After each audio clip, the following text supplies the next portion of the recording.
बिस्मिल्लाहिर्रहमानिर्रहीम। अस्सलामु अलैकुम। कुरान पढ़ने वालों के लिए खुशखबरी ये है, आप सल्लल्लाहु अलैहि वसल्लम ने फरमाया कि तुम्हें खुशखबरी हो इसलिए कि ये किताब अगर तुम इसको थामोगे तो इसका एक किनारा अल्लाह के हाथ में है और दूसरा किनारा तुम्हारे हाथ में।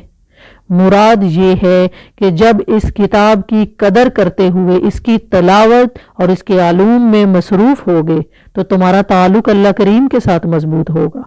लिहाजा तुम इस किताब को मजबूती से थामो। अगर तुमने इसे मजबूती से थामा तुम हरगिज हलाक ना होगे और ना ही कभी गुमराह होगे। लिहाजा किताब अल्लाह से अपना ताल्लुक बनाना बल्कि मजबूत ताल्लुक कायम करना हर मुसलमान के लिए जरूरी है।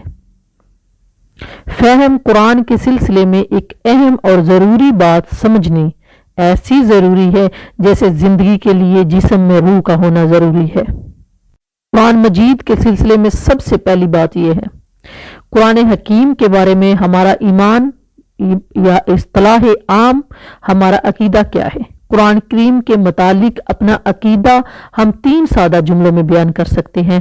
कुरान अल्लाह का कलाम है, ये मोहम्मद रसूलुल्लाह सल्लल्लाहु अलैहि वसल्लम पर नाजिल हुआ है, ये हर एतबार से महफूज है और कुल का कुल मनो अन मौजूद है और इसकी हिफाजत का जिम्मा खुद अल्लाह ताला ने लिया है।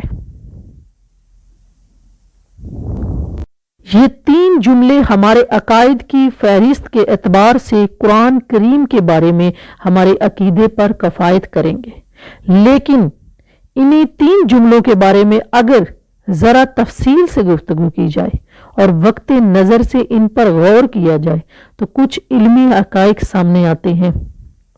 कुरान अल्लाह का कलाम, सबसे पहली बात कुरान मजीद अल्लाह का कलाम है, खुद कुरान मजीद से साबित है।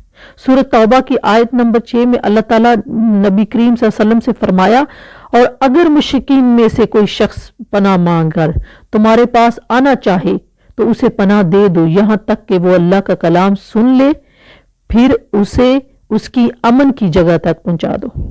सूरह निसा में आयत मौजूद है जिसका तर्जुमा है, ए ईमान वालो ईमान लाओ अल्लाह पर और उसके रसूल पर और उस किताब पर भी जो उसने अपने रसूल सल्लल्लाहु अलैहि वसल्लम पर नाजिल फरमाई और उस किताब पर भी जो उसने पहले नाजिल किया।